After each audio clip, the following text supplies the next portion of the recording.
Hi everyone, the Simple Dad here. In this video, I'll show you how to resize your video in Capcut. So if you've added a video on your timeline and you want to resize it, then let me show you how to do this. So before you begin, first go to your App Store or Play Store, search for Capcut and make sure that's been updated to the latest version. Once updated, go ahead and open the app.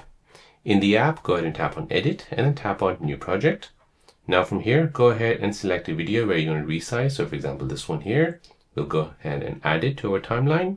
So to resize this video, go ahead and select the video in the timeline. Using your finger, go ahead and pinch in, and this will resize it. So this will basically make it smaller. If you want to make it larger, go ahead and pinch out, and this will zoom in. So you can zoom in, you can zoom out.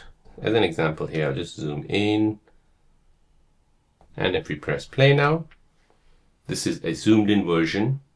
So you basically resized your video or photo in Capcut. So there you go, guys. That is how to resize video in Capcut.